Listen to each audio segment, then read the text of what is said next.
Un capitán de aerolínea condecorado, hombre de rutina y autoridad, ve a una joven negra en un lugar donde no debería estar. Ve una amenaza.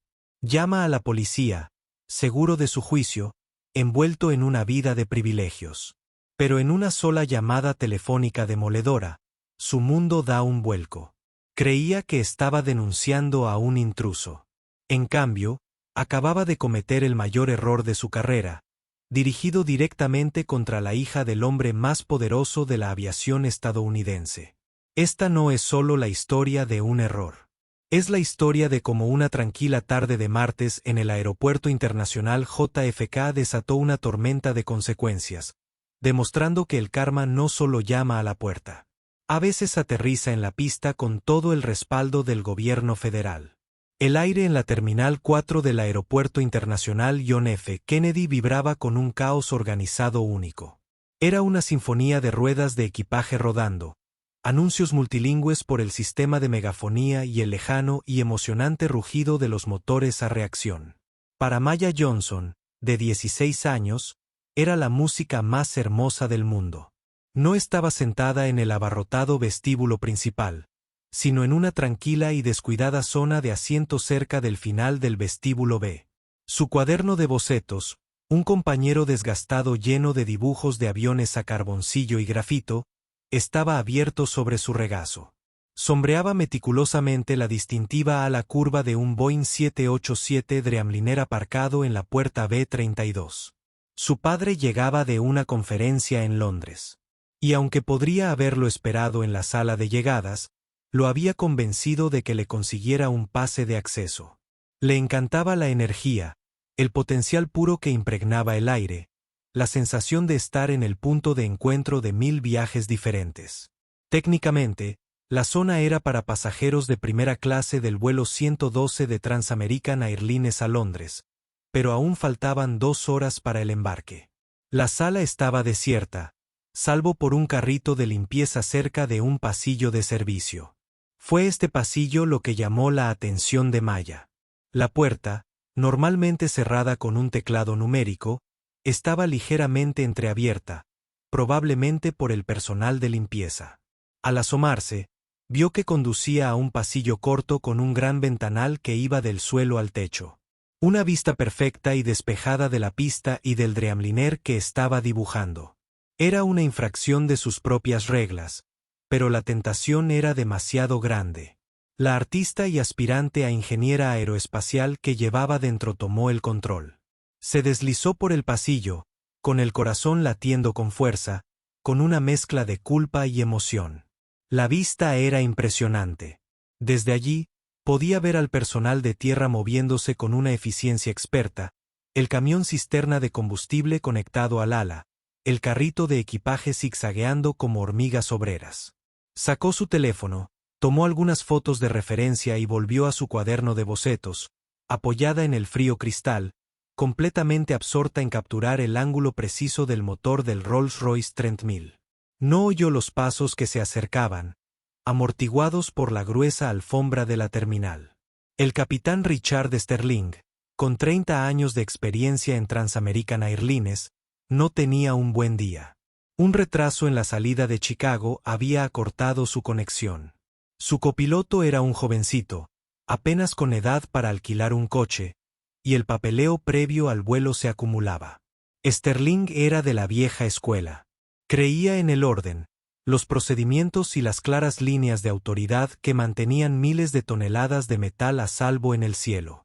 Valoraba su dominio, y ese dominio comenzó en el momento en que entró en la zona de operaciones segura. Al doblar la esquina hacia su puerta asignada, la B-32, entrecerró los ojos. A través de la ventana del pasillo de servicio, vio una figura, un niño, una chica negra con sudadera y vaqueros, sosteniendo un teléfono frente al avión. Su mente, condicionada por años de instrucciones de seguridad y una buena dosis de paranoia profesional, comenzó a procesar una oscura lista de verificación. Un menor no acompañado en el pasillo de acceso restringido, fotografiando la aeronave y las operaciones en tierra. Una posible amenaza para la seguridad. Su mente no ofrecía otras posibilidades. No veía a un artista. No vio a una hija esperando a su padre. Vio una anomalía, una desviación de la norma. Y sus alarmas internas comenzaron a sonar. Se dirigió a la puerta del pasillo y la abrió de un empujón brusco, dando un salto. ¿Qué crees que haces aquí?, ladró, con una voz acostumbrada a ser obedecida sin rechistar. Maya levantó la cabeza de golpe, con los ojos abiertos de sorpresa. Vio a un hombre alto con un uniforme de piloto impecable, el cabello plateado bien peinado y una expresión de severa desaprobación en su rostro. Oh, lo siento, señor. La puerta estaba abierta. Solo estaba dibujando su avión. Es un 787-9. ¿Verdad? Las alas son increíbles. Sterling ignoró sus palabras. Su mirada pasó de su rostro a su cuaderno de bocetos y luego a su teléfono. Esta es una zona restringida. No está autorizado a estar aquí, y mucho menos a fotografiar operaciones terrestres seguras. Yo no estaba haciendo nada malo, dijo Maya con voz baja pero firme. Sintió una oleada de vergüenza y una punzada de injusticia. Solo soy un artista. Me encantan los aviones. No me importa si eres Leonardo da Vinci, espetó Sterling, agotada la paciencia. Dio un paso al frente, su presencia llenando el estrecho pasillo. Necesito ver tu tarjeta de embarque y tu identificación. Ahora no voy a volar, explicó Maya. Tengo un pase para la zona de operaciones. Mi papá es... No me importa tu papá. La interrumpió, con la voz llena de condescendencia. Estás en una zona segura donde no deberías estar. Me estás dando una actitud. Eso es más que suficiente para mí. Sacó su propio teléfono, con el pulgar sobre sus contactos. Tienes dos opciones. Puedes darme tu identificación y podemos esperar a la seguridad del aeropuerto o puedo llamar a la policía de la autoridad portuaria y dejar que ellos lo resuelvan. Tú decides. Maya sintió un nudo de miedo en el estómago. Esto estaba escalando demasiado rápido. Señor, por favor. Lo intentó de nuevo. Es un malentendido. Puedo volver a la sala VIP. Demasiado tarde para eso, dijo Sterling, con la decisión tomada. Insistió. El teléfono en su oído. Soy el capitán Richard Sterling de Tránsame. Estoy en la puerta B32, Terminal 4. Tengo una posible brecha de seguridad. Una persona no autorizada en un pasillo restringido, negándose a identificarse. Sí, esperaré. Miró a Maya, con una presuntuosa sensación de victoria en su rostro. Estaba restableciendo el orden. Estaba haciendo su trabajo. Era el portero y acababa de atrapar a un intruso. Para Maya, la emoción del aeropuerto se había desvanecido, reemplazada por la fría y aterradora realidad de ser una chica negra en el lugar equivocado en el momento equivocado. Bajo la mirada acusadora de un hombre que ya la había juzgado y condenado. Los 10 minutos que tardó la policía en llegar se sintieron como una eternidad. El capitán Sterling permaneció de pie con los brazos cruzados, bloqueando la salida al pasillo, con una postura que representaba un siglo. No volvió a hablar con Maya, simplemente la observó con una inquietante indiferencia clínica. Maya, a su vez, estaba sentada en el suelo, con la espalda contra el frío cristal, su cuaderno de bocetos apretado contra el pecho como un escudo. El hermoso Dreamliner que se asomaba por la ventana ahora parecía amenazador, testigo silencioso de su humillación.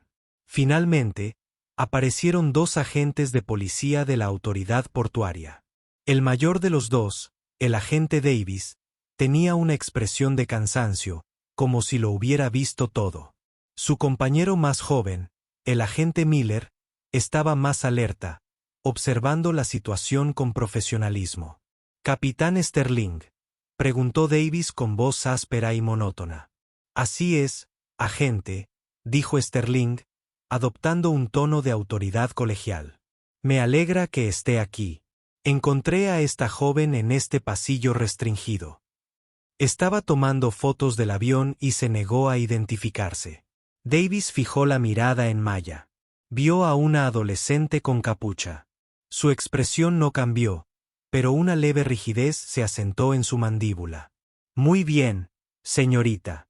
Veamos su identificación. Maya tragó saliva con dificultad. Le temblaban ligeramente las manos al buscar en su mochila. Me llamo Maya Johnson. Aquí tiene mi credencial de estudiante y mi pase de operaciones. El agente Miller tomó las credenciales y las examinó. El pase parece legítimo. Emitido para hoy. Coinciden los nombres. Miró a su compañero. Un pase de operaciones no da acceso a pasillos seguros, señorita, dijo Davis con voz monótona. Sabe que la puerta estaba abierta, repitió Maya, sintiendo que se le quebraba la voz. Fue un error sin mala intención. Solo quería un mejor ángulo para mi dibujo. Levantó el cuaderno de bocetos. Davis lo miró una fracción de segundo, indiferente. El capitán Sterling dice que estaba fotografiando el avión. Como referencia, insistió Maya. Para mi dibujo, puede consultar mi teléfono. Son solo fotos de las alas y el tren de aterrizaje. Ya hablaremos de eso, dijo Davis con desdén. Se volvió hacia Sterling. Capitán, ¿dijo algo amenazante? ¿Hizo algún movimiento sospechoso? Su negativa a cooperar ya me pareció bastante sospechosa, afirmó Sterling con firmeza. Hoy en día, nunca se es demasiado precavido. Una menor no acompañada merodeando en un pasillo de servicio, tomando fotos de un avión repostando. Seguro que puede atar cabos. La insinuación flotaba con fuerza en el aire. El agente Miller se removió incómodo, pero Davis asintió lentamente, aceptando la versión del piloto.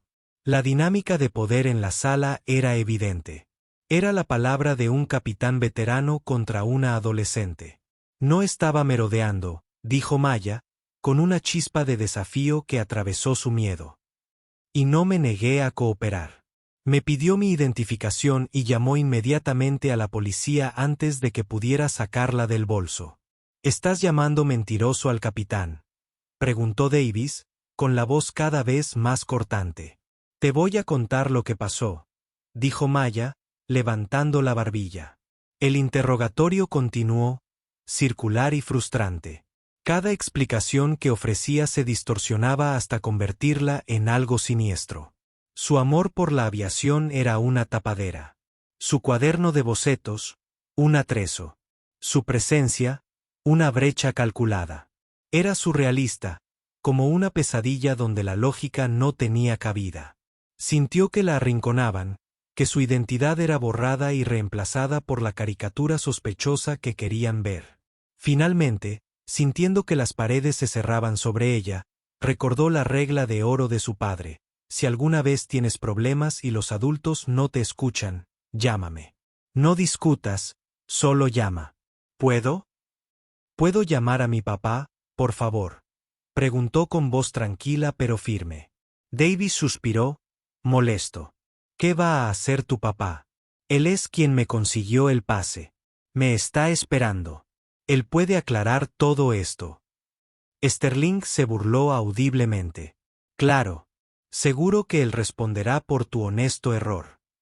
El sarcasmo era intenso. Se imaginó a un empleado de aeropuerto de nivel medio, nervioso y arrepentido, viniendo a recoger a su hija delincuente. Davis hizo un gesto con la barbilla. Bien, una llamada. Que sea rápida. Maya sacó su teléfono, sus dedos forcejeando con el teclado. Encontró el contacto de su padre y pulsó llamar. El teléfono sonó una, 2 veces. El corazón le latía con fuerza en los oídos. Por favor, contesta. Por favor, contesta. Hola, Mayfly. ¿Todo bien? Acabo de aterrizar. Su voz, tranquila y familiar, era el sonido más tranquilizador que jamás había escuchado. Se le llenaron los ojos de lágrimas. Papá, estoy en un pequeño lío. ¿Un lío? ¿Qué pasa? ¿Dónde estás? La calma dio paso al instante a una profunda preocupación. Estoy cerca de la puerta B-32 en un pasillo. Un piloto. Llamó a la policía. Creen que soy una amenaza para la seguridad. Podía percibir la incredulidad en su propia voz. Vale, cariño. Tranquila, dijo su padre, en un tono bajo y sereno. Pero con un matiz de firmeza, ella lo sabía bien. No les digas ni una palabra más. Simplemente pon a la gente al teléfono. El mayor. Maya miró al oficial Davis. Mi papá quiere hablar contigo. Davis puso los ojos en blanco, pero tomó el teléfono. Soy el oficial Davis, de la autoridad portuaria. Escuchó un momento, con expresión aburrida. Luego cambió de postura. Se enderezó un poco. Sí, señor. Entiendo. Escuchó de nuevo, sus ojos se dirigieron a Maya, luego al capitán Sterling. No, señor. No está arrestada. Simplemente estamos aclarando la situación. Una pausa más larga. Su rostro había perdido su tono desdeñoso. Sí, señor. Nos quedaremos con ella hasta que llegues. Entendido. Le devolvió el teléfono a Maya, con un semblante completamente alterado. Tu padre va de camino. Sterling observaba, confundido por la repentina diferencia del oficial. ¿Cuál es la historia? Viene a leerle la cartilla. Davis no respondió. Simplemente miró al oficial Miller y dijo, esperaremos. La confianza engreída en el rostro del capitán Sterling permanecía, pero una pequeña semilla de duda se había plantado. El tono del oficial había cambiado. Había una nueva energía en el pequeño pasillo, un sutil cambio en el equilibrio de poder que aún no podía comprender. Supuso que el padre era quizás un capitán de policía o un funcionario local, alguien que podía ejercer cierta influencia. Era molesto, pero manejable. Seguía siendo el capitán Richard Sterling. Tenía el protocolo de su parte. Estaba seguro de que aún tenía el control. No tenía ni idea de que estaba al borde de un precipicio y a punto de caer. Los 5 minutos que siguieron a la llamada telefónica estuvieron cargados de una extraña y nueva tensión. El oficial Davis se mantuvo callado y observador, su anterior brusquedad sustituida por una cautelosa profesionalidad. El oficial Miller parecía casi aliviado, como si se hubiera quitado un peso de encima. El capitán Sterling, sin embargo, se estaba impacientando. Tenía que preparar un vuelo. Entonces, ¿quién es este padre exactamente?, le preguntó a Davis, incapaz de contener su curiosidad. ¿Es un jefe sindical? ¿Un supervisor de la autoridad portuaria? Antes de que Davis pudiera responder, una figura apareció al final del vestíbulo, moviéndose con una determinación que separó a la escasa multitud de viajeros. Era un hombre negro alto con un traje gris oscuro a medida, su puerta suave y segura. No tenía prisa, pero recorría el terreno con una velocidad desconcertante. A su lado, intentando mantener el ritmo, había una mujer con aspecto nervioso, vestida con el uniforme de operaciones del aeropuerto, hablando rápidamente por un walkie-talkie. Al acercarse, Maya sintió una oleada de alivio tan profunda que casi le doblaron las rodillas. «Papá», susurró. Los ojos del hombre se clavaron en su hija. Su expresión era una mezcla de profunda preocupación y férrea determinación. Ignoró a todos los demás, caminando directamente hacia Maya y envolviéndola en un abrazo. «¿Estás bien, Mayfly? ¿Te hicieron daño?», murmuró entre dientes. «Estoy bien», susurró ella, aferrándose a él. Solo asustada. La abrazó un momento más antes de girarse para mirar a los demás. Su mirada era tranquila, analítica, y de una intensidad que hizo que todos en el pasillo se enderezaran un poco. La gerente de operaciones del aeropuerto, cuya etiqueta decía Sarah Jenkins, finalmente contuvo el aliento. «Oficiales, capitán, este es el señor Johnson». Sterling dio un paso al frente, listo para reafirmar su autoridad. «Señor Johnson, soy el capitán Sterling. Me temo que su hija estaba en una situación restringida. Sé lo que cree que hacía mi hija, capitán», dijo el hombre, con voz tranquila pero resonante, interrumpiendo la explicación de Sterling con precisión quirúrgica. No alzó la voz, pero el efecto fue silenciador. Volvió su atención al oficial Davis. «Usted es el oficial Davis». «Sí, señor». «¿Y usted es?», preguntó, mirando a Miller. «Oficial Miller, señor. Me gustaría los números de sus placas, por favor». Los oficiales recitaron sus números sin dudar. El hombre tomó nota mental, sin apartar la vista de ellos. Entonces su mirada se posó en el capitán Sterling. Era una mirada carente de ira manifiesta, lo que de alguna manera la hacía más aterradora. Era una mirada de evaluación pura y sin adulterar. Sterling sintió un atisbo de verdadera inquietud. Este no era el padre nervioso que esperaba. «Mire, creo que ha habido un gran malentendido, pero el protocolo es el protocolo». «Su hija, hablaremos del protocolo más tarde, capitán», dijo el señor Johnson con calma. «Primero, quiero saber exactamente qué sucedió aquí desde el principio». Fue en ese momento que Sarah Jenkins, la gerente del aeropuerto, decidió intervenir con la esperanza de calmar la situación. «Señor, soy Sarah Jenkins, gerente de turno de la Terminal 4. El capitán Sterling identificó un posible problema de seguridad y los oficiales respondieron según el procedimiento. Podemos resolver esto en mi oficina. Gracias, señorita Jenkins. Hablaré con usted en breve, dijo, saludándola, pero sin desviar la mirada. Volvió a mirar a Sterling. Capitán, todavía no me ha respondido. ¿Quién es usted? Sterling sintió una oleada de indignación. Soy el capitán Richard Sterling, al mando del vuelo 112 de Transamerican. Y, francamente, señor, no sé quién es usted para ser tan exigente. El hombre simplemente metió la mano en su chaqueta, sacó una delgada billetera de cuero y extrajo una tarjeta de visita. No se la dio a Sterling. Se la dio al oficial Davis. Davis tomó la tarjeta. La miró fijamente. Abrió los ojos de par en par. Parpadeó, la volvió a leer, y entonces una palidez enfermiza se extendió por su rostro. Miró al señor Johnson con una expresión de horror incipiente. Tragó saliva con dificultad y, sin decir palabra, le pasó la tarjeta a su compañero. La reacción del oficial Miller fue aún más pronunciada.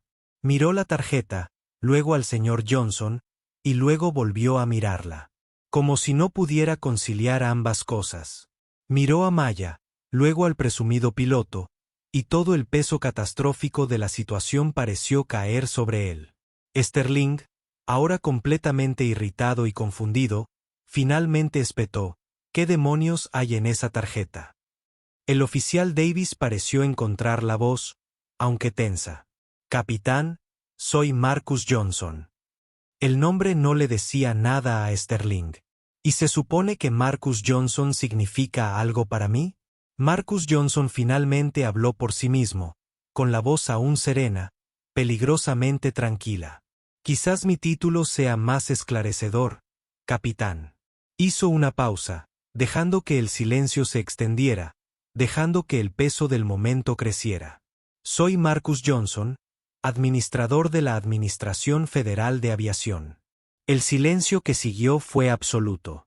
Era como si todo el ruido ambiental del aeropuerto, los anuncios, las maletas rodando, los motores distantes, hubieran sido absorbidos por el vacío. Las palabras flotaban en el aire, cada una como un martillazo contra la frágil realidad del capitán Sterling. Administrador, federal, aviación, administración, el jefe de toda la organización que gobernaba todos los aspectos de los vuelos en Estados Unidos. El hombre cuya agencia certificaba los aviones que volaba, los aeropuertos que utilizaba y, lo más importante, la licencia de piloto en su billetera. El rostro de Richard Sterling, que había sido una máscara de arrogante seguridad, se desmoronó. La sangre lo abandonó, dejándolo pálido y demacrado bajo las luces fluorescentes. Su petulancia se evaporó, reemplazada por una oleada de puro miedo frío que comenzó en su estómago y se extendió por sus venas como hielo. Miró al hombre seguro y poderoso del traje. Miró a la chica tranquila y artística a la que había intimidado y menospreciado. Y miró la carrera que había dedicado 30 años de construcción, ahora pendiendo de un hilo muy tenue. En ese instante, el capitán Richard Sterling supo que no solo había cometido un error. Había cometido un suicidio profesional. Había llamado a la policía por la hija del regulador más poderoso de su industria. Y el arrepentimiento fue tan inmediato, tan total, que resultaba físicamente repugnante. El portero acababa de intentar dejar fuera a la hija del rey, y ahora el propio rey estaba de pie en la puerta. La consecuencia inmediata de la revelación no fue una tormenta de gritos ni amenazas. Fue algo mucho peor. Un desmantelamiento frío y metódico de la autoridad del capitán Sterling. Marcus Johnson actuó no con ira, sino con una precisión aterradora y escalofriante. Su primera prioridad seguía siendo su hija. Les dio la espalda a los 3 hombres atónitos y con cuidado condujo a Maya fuera del pasillo hacia el salón principal, sentándola en uno de los lujosos sillones. «Respira, Mayfly», dijo en voz baja, arrodillándose frente a ella. «Se acabó. Estás a salvo». «No me escuchó, papá», susurró ella, y una lágrima finalmente le resbaló por la mejilla. Me miró y simplemente decidió. La mandíbula de Marcus se tensó casi imperceptiblemente. Le apretó la mano. «Lo sé, y vamos a lidiar con eso, pero no ahora. Ahora mismo, solo soy tu padre y estoy aquí». Mientras se desarrollaba este momento de silencio, un frenético ballet de pánico se desarrollaba a pocos metros de distancia. El oficial Davis hablaba en voz baja y urgente por la radio, con la voz tensa. «Póngame con el comandante de la comisaría ahora mismo». «Sí, sé la hora. Créeme, tienes que despertarlo». El oficial Miller miraba al capitán Sterling con una expresión de lástima mezclada con incredulidad en su rostro. Sterling estaba paralizado, su mente era un torbellino de cálculos frenéticos. Pensó en su copiloto esperando en la cabina de vuelo. Pensó en los pasajeros que esperaban para embarcar. Pensó en las décadas de historiales de vuelo limpios y con decoraciones. Todo parecía polvo a punto de ser dispersado por el viento. Sarah Jenkins, la gerente del aeropuerto, se acercó a Marcus Johnson con la cautela con la que se acerca a un león dormido. «Administrador Johnson, lo siento profundamente. No tenía ni idea. Este es un fallo catastrófico de nuestra parte». Marcus se irguió en toda su estatura y se giró para mirarla. Su voz era baja, solo para sus oídos. «Señorita Jenkins, su fallo comenzó cuando un piloto se sintió con la autoridad para detener e interrogar a una menor en su terminal. Se agravó cuando mi hija, menor de edad, fue interrogada por agentes armados sin la presencia de un tutor. Así que, sí, catastrófico es la palabra adecuada. Quiero que se conserven todas las grabaciones de seguridad de esta zona de la última hora. No solo se conserven. Quiero que me entreguen una copia en mi oficina al final del día. ¿Entiendo? Sí, administrador». «Totalmente», tartamudeó, escribiendo frenéticamente en su teléfono. Marcus regresó hacia los 3 hombres. Se dirigió primero a los agentes de policía. «Agentes Davis y Miller, se quedarán aquí. Su comandante de distrito se pondrá en contacto con mi oficina para concertar una entrevista formal. Hasta entonces, presentará un informe detallado de este incidente. Cada palabra pronunciada, cada acción realizada. ¿Entiende?» «Sí, señor». Ambos respondieron al unísono, con rostros sombríos. Finalmente, se giró hacia el hombre en el centro de la tormenta. El capitán Richard Sterling parecía un fantasma. Su uniforme de piloto parecía más un disfraz que un símbolo de autoridad. «Capitán», comenzó Marcus, con la voz aún desprovista de emoción. «Está programado para comandar el Transame 112 con destino a Londres». «¿Es correcto?» «Sí, señor», logró decir Sterling, con un sabor a ceniza en la boca. Es un veterano de 30 años. Miles de horas de vuelo. Ya he consultado su expediente, dijo Marcus, asimilando la declaración. Conocía el historial del hombre incluso antes de poner un pie en la terminal. En todos esos años, debe haber aprendido sobre la aptitud para el servicio, sobre el estado mental y emocional necesario para operar con seguridad una aeronave multimillonaria con cientos de personas a bordo. Dio un paso más. Ahora mismo, está agitado.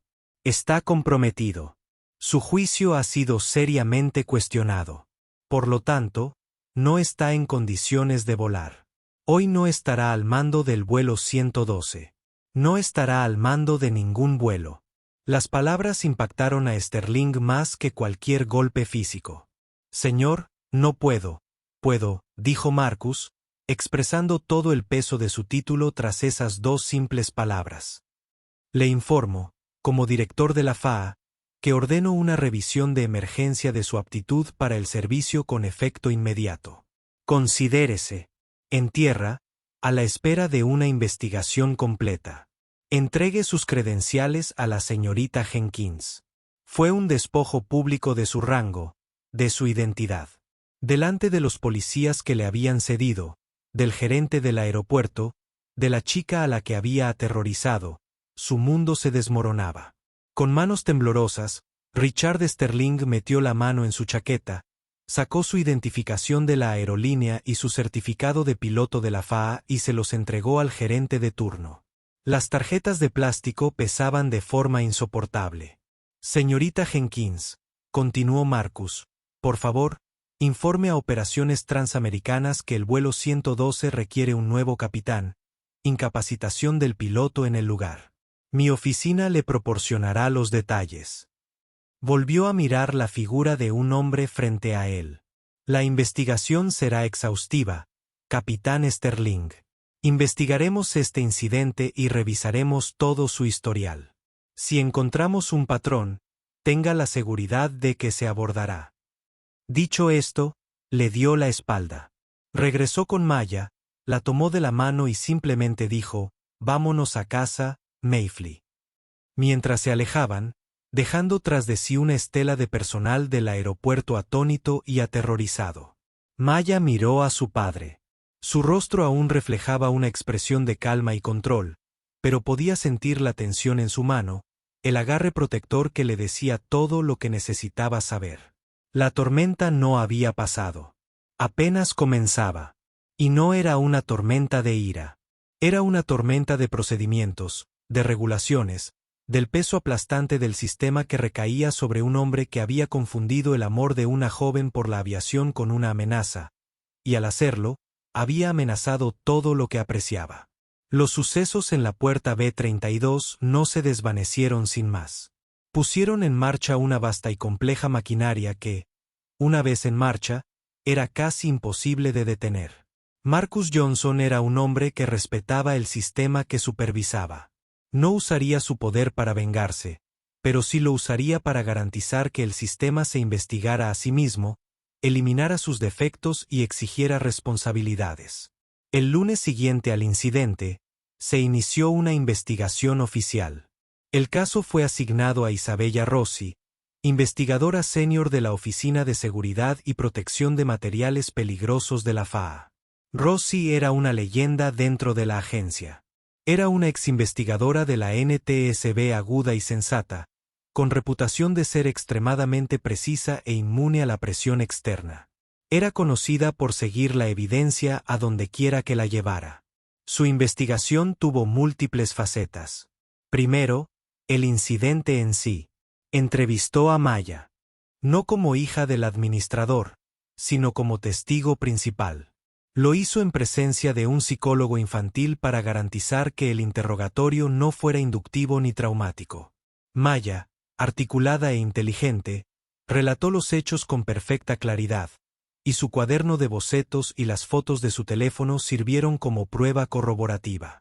A continuación, la investigadora Rossi entrevistó a los oficiales Davis y Miller. Sus informes formales ya se habían presentado, pero en persona, bajo la mirada férrea de un investigador federal, sus relatos comenzaron a mostrar fallas. El oficial Miller, el oficial subalterno, fue transparente. Admitió que se había sentido incómodo con la situación desde el principio, que la actitud del capitán Sterling era agresiva y que creía en la explicación de Ma. Confesó que se había atenido al criterio de su compañero principal, una decisión de la que ahora se arrepentía. El oficial Davis se puso más a la defensiva. Se aferró al argumento del protocolo, pero Rossi lo desmanteló sistemáticamente. Oficial Davis, dijo con voz serena, el protocolo de la autoridad portuaria no le obliga a aceptar la evaluación de una amenaza a la seguridad por parte de un civil sin realizar su propia evaluación independiente, ni permite la intimidación implícita de un menor. ¿Consideró en algún momento que un capitán de aerolínea condecorado pudiera tener prejuicios? Davis no tenía una buena respuesta. La entrevista terminó con la clara comprensión de que su conducta estaba siendo revisada por su propio departamento, a raíz de una queja formal de la FAA. La entrevista más crucial fue con el primer oficial Ben Carter, copiloto de Sterling en el vuelo 112, que se encontraba en tierra, un joven piloto de 20 años. Carter estaba aterrorizado. Reverenciaba al capitán Sterling como mentor, pero había estado en la cabina de mando cuando Sterling regresó de la terminal, furioso. En una sala de entrevistas estéril en la sede de la FAA, Rossi lo tranquilizó. Señor Carter, no está siendo investigado. Es un testigo. Su carrera no se verá afectada negativamente por decir la verdad. Sin embargo, podría verse gravemente afectada por mentirle a un investigador federal. ¿Entiende? Ben Carter asintió, sudando bajo el aire acondicionado frío. Cuénteme sobre su interacción previa al vuelo con el capitán Sterling. Ben relató el día. Describió a Sterling más estresado de lo habitual y quejándose de un deslizamiento estándar. Entonces llegó la bomba. Después de regresar de su inspección, subió a la cabina de vuelo. Ben dijo, con la voz apenas por encima de un susurro. Estaba enojado. Dijo, no se lo va a creer. Tuve que llamar a la policía porque una chica intentaba inspeccionar el avión. Le pregunté qué quería decir. Dijo, alguna acción afirmativa, chico. Probablemente parte de una de esas tripulaciones que atacan las bodegas de carga, tomando fotos de nuestra conexión de combustible. Luego usó un insulto racial para describirla. La expresión de Rossi no cambió, pero tomó una nota precisa en su blog. Usó un insulto racial específico. Ben asintió, con aspecto abatido. Sí, señora. Y lo cuestionó por esto. No, señora, dijo Ben, con la voz llena de vergüenza. Es el capitán. Simplemente me callé. No quería armar lío. Rossi ahora lo tenía, la pieza que faltaba. No fue solo un error de juicio ni una reacción exagerada. Fue una acción motivada por una animosidad racial clara y demostrable. Sterling no había visto una amenaza para la seguridad. Había visto a un adolescente negro y aportó sus propios prejuicios. La parte final de la investigación de Rossi se centró en Transamerican Airlines y los procedimientos de seguridad del JFK. Descubrió que el mecanismo de cierre de las puertas del pasillo de servicio llevaba semanas funcionando mal, un hecho registrado en los registros de mantenimiento, pero que nunca se solucionó. Era un fallo sistémico. Más grave aún, cuando investigó el expediente personal del capitán Sterling, desenterró 2 quejas previas de pasajeros de los últimos 5 años. Uno era de un hombre de búsqueda que afirmó que Sterling había insistido en el sometido a una detección de seguridad secundaria en la puerta a pesar de haber limpiado a TSA. Otro era de un grupo de pasajeros hispanos que alegaron que Sterling había hecho comentarios despectivos sobre ellos hablando español durante el embarque. En ambos casos, la revisión interna de las aerolíneas se había puesto del lado de su capitán, desestimando las quejas como malentendidos. Isabella Rossi ahora vio la imagen completa. Este no fue un solo incidente aislado. Fue el resultado predecible de un piloto con un patrón de prejuicio, habilitado por una cultura corporativa que protegió su propio y un sistema con brechas de seguridad. La tranquila tormenta que Marcus Johnson había desatado estaba reuniendo evidencia, y estaba a punto de convertirse en un huracán dirigido directamente al capitán Richard Sterling, y la aerolínea que durante años había ignorado las señales de advertencia. Para el capitán Richard Sterling, los días posteriores a su conexión a tierra fueron un descenso lento y agonizante en un infierno personal. La primera llamada fue de su piloto principal en Transamerican Airlines, un hombre que había conocido durante 2 décadas. El tono no fue de apoyo. Era frío y distante. «Rich, nos has puesto en una posición imposible», dijo su jefe. «La oficina del administrador de la FAA. Están mirando todo. Tenemos que cooperar completamente. Nuestro equipo legal se pondrá en contacto». La conversación fue una señal clara. La aerolínea no estaba rodeando los vagones para protegerlo. Se distanció a sí mismo, tratándolo como una responsabilidad. Su representante sindical fue más moderada, pero finalmente vio a la rica. El debido proceso, pero debe entender la gravedad de esto. Los cielos. Gobierno para una venganza personal. Él despotricó a su esposa, sus amigos, cualquiera que escuchara. Fue la víctima, pero la evidencia compilada por el investigador Rossi contó una historia diferente. El metraje de seguridad era condenatorio. Mostró a una joven tranquila dibujando su breve y curiosa entrada al corredor y la agresiva confrontación inmediata de Sterling. Contradió completamente su narrativa que ella estaba al acecho o actuando sospechosamente. La noticia del testimonio del primer oficial Ben Carter lo golpeó como un golpe físico. Cuando su representante de la Unión le dijo que su copiloto había testificado sobre el insulto racial, Sterling explotó. «Es un mentiroso, un niño que apuñala por la espalda que intenta salvar su propia piel». Pero él sabía que era cierto.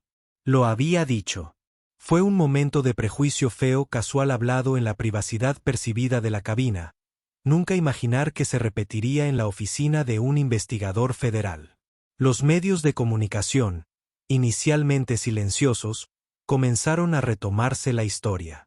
Una fuente anónima, probablemente de un oficial de autoridad portuaria descontento o un empleado de la aerolínea, filtró los detalles básicos a un blog de aviación, FAA la hija del jefe y el aeropuerto choque con piloto veterano. A partir de ahí, se disparó. Los principales medios de comunicación comenzaron a llamar. Su foto estaba repentinamente en la pantalla junto a una foto de Maya. La narración no estaba a su favor. Fue retratado como un símbolo de perfiles raciales. Una encarnación de la autoridad salió mal. Su dirección se filtró en línea. El correo de odio comenzó a llegar. Las aerolíneas transamericanas, que enfrentan una pesadilla de relaciones públicas, actuó rápidamente. Su CEO, un hombre llamado Michael Croft, emitió una declaración pública. Transamerican tiene una política de tolerancia cero para la discriminación de cualquier tipo. Estamos profundamente preocupados por las acusaciones que rodean el incidente en JFK.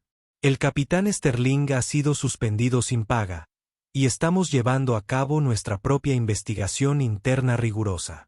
Fue una conversación corporativa porque ha terminado. Las consecuencias en cascada hacia afuera. El oficial Davis fue suspendido en espera de una investigación de asuntos internos que ahora aparecía no solo en el incidente con Maya sino todo su historial de servicio. El oficial Miller, que había cooperado, fue puesto en servicio administrativo, pero fue visto en gran medida como testigo. El supervisor de mantenimiento de JFK, que había ignorado la cerradura defectuosa en la puerta del corredor, fue despedido. Todo el sistema eso una vez había apoyado y aislado.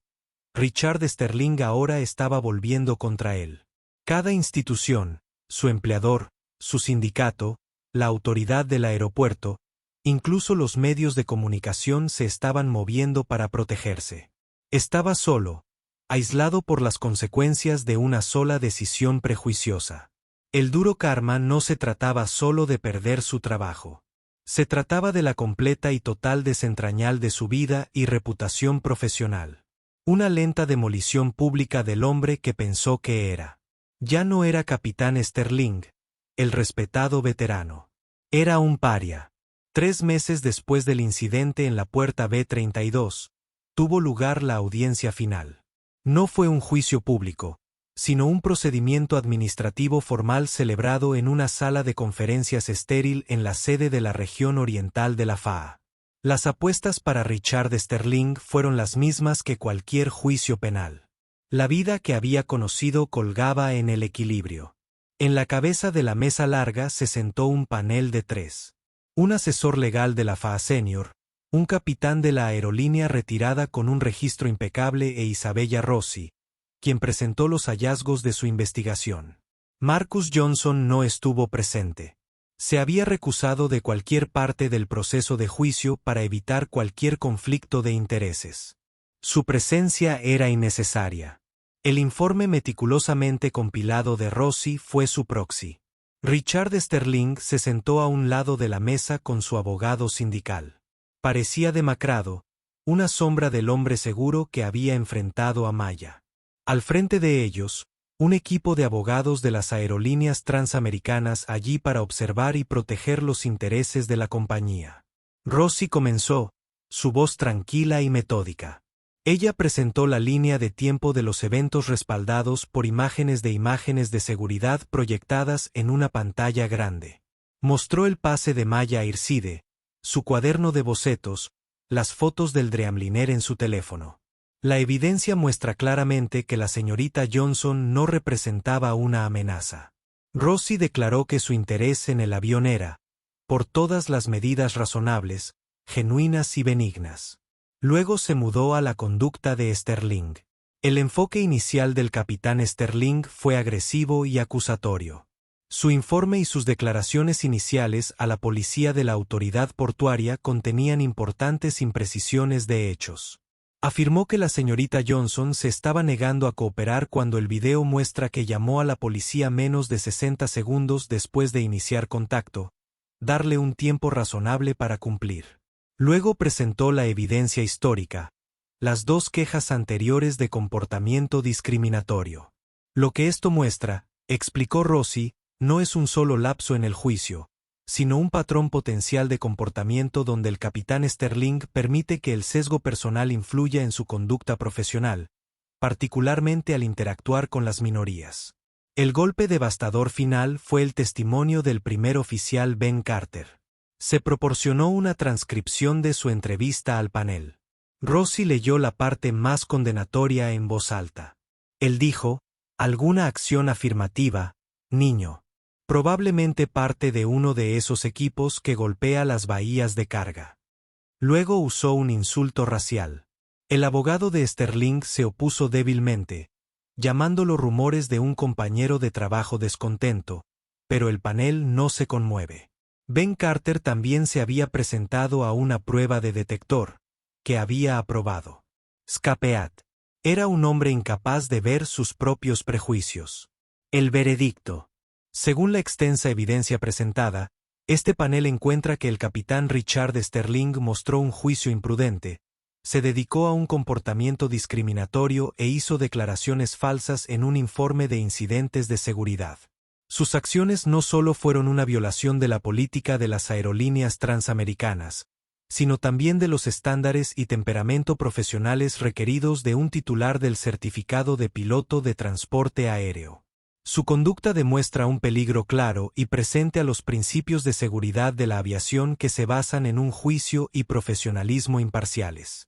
Hizo una pausa, mirando directamente al hombre roto a través de la mesa. Por lo tanto, es decisión de este panel bajo la autoridad de la Administración Federal de Aviación emitir una orden de revocación de emergencia. Capitán Sterling, el certificado de piloto de transporte de la aerolínea se revoca. Ya no se le permite actuar legalmente como piloto o copiloto de ningún avión civil en los Estados Unidos. Las palabras fueron una sentencia de muerte para su carrera. Se acabó. 30 años en el cielo, desaparecido. El respeto, el uniforme, la identidad, todo borrado. El karma era rápido y duro. Las aerolíneas transamericanas lo despidieron por causa, anulando gran parte de su paquete de indemnización. Los dos pasajeros que anteriormente había presentado quejas en su contra, una audiencia del veredicto, anunció una demanda conjunta contra la aerolínea por prácticas discriminatorias, usando los hallazgos de la FAA como su evidencia principal. El oficial Davis fue degradado y reasignado a un trabajo de escritorio. La aerolínea, bajo la presión de la FAA, se vio obligada a implementar un programa obligatorio de capacitación de sesgo y desescalación en toda la compañía para todos sus pilotos y tripulaciones de vuelo. Semanas después, Marcus y Maya se sentaron sobre su porche trasero, mirando el cielo de la tarde. Un avión, sus luces parpadean, trazó un camino hacia el aeropuerto cercano. ¿Crees que todavía quieres hacerlo?, Marcus preguntó en voz baja después de todo lo que sucedió. Maya observó el avión por un largo momento. Era un hombre, papá, dijo, su voz llena de inmadurez mucho más allá de sus años. No es dueño del cielo. Lo que hizo estuvo mal, pero no cambia cómo me siento acerca de esos aviones. Simplemente me dan ganas de entrar y ser uno de los buenos para asegurarse de que las personas como él no sean las únicas en la cabina. Marcus sonrió, una sonrisa genuina y orgullosa. El incidente había sido feo y doloroso, pero su hija había surgido no roto, sino más fuerte. Su propósito. El prejuicio de un piloto, pero del sueño del vuelo que pertenecía a todos, incluida la joven que estaba más decidida que nunca a reclamar su lugar entre las nubes. Expansión ilimitada de la estratosfera a los confines de esta caja de clima beige controlado. El uniforme había sido reemplazado por un polo de sudor barato con el logotipo de la compañía bordado sobre el bolsillo. Su vida se había desenredado con la misma precisión metódica que una vez había definido sus controles previos al vuelo. La revocación de su licencia fue solo el comienzo. La demanda posterior de los pasajeros, reforzados por los hallazgos de la FAA, había costado a millones transamericanos, y a su vez habían presentado una demanda civil contra él para recuperar algunas de sus pérdidas, citando negligencia grave y daño a la reputación. Su pensión fue destruida. Los honorarios legales habían devorado sus ahorros. Él y su esposa se habían visto obligados a vender su hermosa casa, la que tenía el gran patio trasero donde solía ver los aviones al acercarse a Dulles. Su matrimonio ya se tensó, fracturado completamente bajo el peso de su amargura y rabia. Ella lo había dejado hace 6 meses, cansada de vivir con un fantasma que no hizo nada más que fastidiar contra la injusticia de un mundo que, en su opinión, había conspirado contra él. Era un hombre abandonado en una isla de su propia creación. Viejos amigos piloto dejaron de llamar. Su conversación se esforzó por su negativa venenosa a aceptar cualquier responsabilidad. Para ellos, él era una historia de advertencia. Para sí mismo, seguía siendo un mártir. A veces un cliente lo reconocía. Oye, no eres ese piloto. Comenzarían, y la vergüenza lo lavaría, caliente y ácido. Ya no era Capitán Sterling. Era Rico.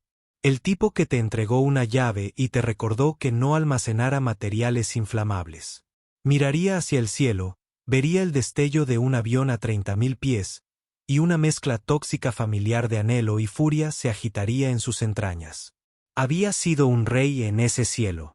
Ahora ni siquiera podía permitirse un boleto para volar en la parte de atrás. A millas de distancia en la sede corporativa de las aerolíneas transamericanas, una realidad diferente había tomado forma. El incidente de JFK, como se conocía internamente, había sido un catalizador brutal pero necesario para el cambio. El sesgo obligatorio y el entrenamiento de desescalación, inicialmente reunido con resistencia a las quejas de los pilotos superiores, ahora era un cornerstone de la cultura de la compañía, defendida por el propio CEO. El programa, irónicamente llamado la Iniciativa Sterling en documentos internos, un recordatorio sombrío de sus orígenes, fue tan efectivo que otras aerolíneas habían comenzado a adoptar modelos similares. La diversidad de la compañía en la contratación había mejorado dramáticamente, no solo porque era un imperativo de relaciones públicas, sino porque el incidente había expuesto una podredumbre en la cultura de que el liderazgo ahora estaba decidido a impulsar. En el asiento de left hand de un nuevo Airbus A321 Neo, el capitán Ben Carter completó su lista de verificación previa al vuelo. A los 29 años, fue uno de los capitanes más jóvenes de la flota. Su promoción había sido rápida. Después de la investigación, Transame no lo había visto como un denunciante, sino como el nuevo estándar de liderazgo que querían cultivar, un piloto con integridad, coraje y una brújula moral. Su copiloto, una joven y afilada mujer de color llamada María Flores, leía los artículos finales. Hubo un respeto fácil entre ellos, un espíritu colaborativo que estaba en marcado contraste con la rígida jerarquía basada en el miedo. Sterling había hecho cumplir. Ben, a menudo pensé en ese día. Decir la verdad al investigador Rossi había sido el momento más aterrador de su carrera, pero también había sido el más liberador. Había afirmado el tipo de piloto y el tipo de hombre que quería ser. Había tomado la decisión de no permanecer en silencio y al hacerlo había ayudado a dirigir su aerolínea y su propia vida en una mejor dirección.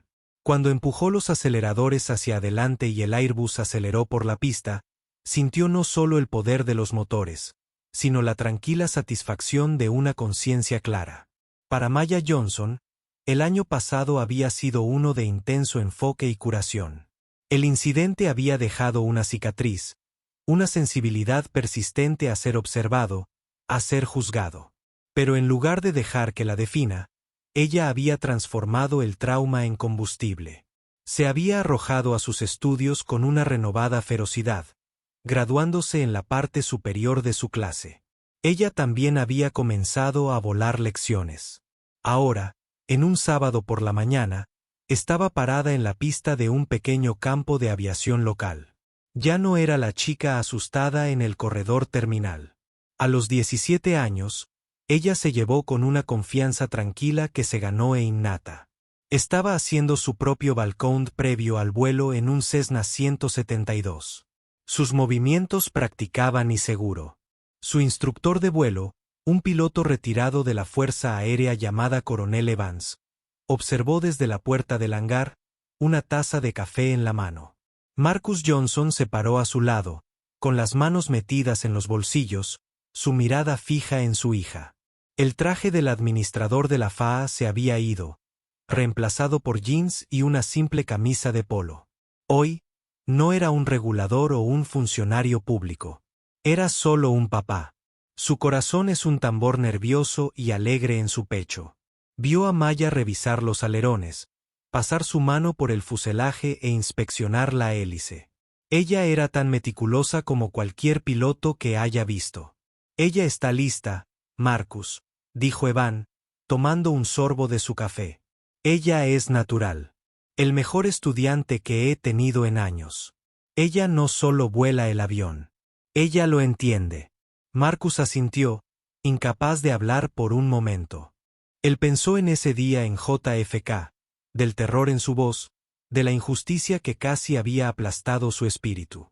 Había querido destrozar el mundo por ella. Pero Mia no había necesitado eso. Ella simplemente había decidido reconstruir la suya. Mia terminó sus cheques, dio un pulgar a su instructor y subió a la cabina. Ella pasó por la secuencia de inicio. La hélice se disparó a la vida antes de establecerse en un zumbido constante. Ella se llevó a la pista, su voz tranquila y clara por la radio mientras anunciaba sus intenciones. Manassas tráfico. Cessna Noviembre 737 Golf Papa tomando la pista 16 se queda para las primeras Manassas en solitario. Marcus vio el pequeño avión alinearse en la pista. Parecía tan frágil. Pero luego miró al piloto la silueta de la cabeza de su hija y no vio nada más que fuerza. Dentro de la cabina, el corazón de Maya estaba martillando, pero sus manos estaban estables en la yema. Esto fue todo. Ningún instructor a su lado, solo ella, la máquina y el cielo. Ella empujó el acelerador a completo. El Cessna rugió, presionándola de nuevo en su asiento. Los marcadores de pista se borraron. Sintió que las vibraciones cambiaban, el retumbo de las ruedas dando paso a una ligereza, una flotabilidad. Con un suave tirón en la yema, estaba en el aire. El suelo se cayó. La instalación de almacenamiento donde Richard Sterling estaba contando los minutos hasta su almuerzo. Las ordenadas casas suburbanas, los sinuosos caminos, todo se encogió debajo de ella. Estaba subiendo. El paisaje de Virginia se desarrollaba en un hermoso mosaico de verde y marrón. Una profunda sensación de paz y poder se asentó sobre ella. Esta era la sensación de que había estado persiguiendo toda su vida. La sensación que vio en los aviones de JFK. Fue libertad. Se niveló a 3.000 pies. La pequeña llanura estable y verdadera en el aire tranquilo. Miró el horizonte, al azul interminable. Allí había personas como Richard Sterling, hombres que vieron el mundo en líneas rígidas y temerosas, que protegían a las puertas y juzgaron a extraños. Construyeron paredes, ambas real e invisible. Pero aquí no había paredes. No hubo corredores. No había puertas. Ella pensó en el entonces, no con ira, sino con una lástima clínica lejana. Había tratado de mantenerla fuera, para decirle que no pertenecía. Pero él se había equivocado. No era dueño del cielo. Nadie lo hizo. Pertenecía a todos con el coraje y la habilidad de subir a él. Su prejuicio no la había fundamentado. Solo la había hecho más decidida a volar. En el suelo, Marcus Johnson observó el pequeño banco de motas blancas con gracia al oeste. Una sola lágrima rastreó por su mejilla. Una lágrima de alivio, de orgullo, del amor abrumador de un padre. Su hija estaba allí sola y al mando, trazando su propio curso. La tormenta tranquila había pasado, y en su lugar estaba el amanecer brillante y prometedor de un nuevo día, pilotado por una nueva generación. Maya Johnson estaba en casa. La historia de Capitán Sterling y Maya Johnson es un marcado recordatorio de que en nuestro mundo moderno, el verdadero poder no se trata del uniforme que usa o la autoridad que tiene. Se trata carácter, verdad y responsabilidad. Un hombre que había pasado 30 años despreciando el mundo desde 35.000 pies cambió toda su vida por un solo acto de despreciar a una adolescente en una terminal del aeropuerto. Es una poderosa lección en el karma, que muestra que tan rápido pueden girar las tablas cuando el prejuicio choca con una verdad que se niega a ver. El sistema no siempre es justo, pero a veces, los engranajes de la justicia se mueven con una precisión perfecta y satisfactoria. Si esta historia de consecuencia y karma contundente resonó con usted, presione ese botón como para informarnos. Comparta este video con alguien que necesite escucharlo, y no olvide suscribirse a nuestro canal y activar las notificaciones. Te traemos dramas de la vida real e historias de justicia cada semana. Y no querrás perderte lo que vendrá después. Gracias por escuchar.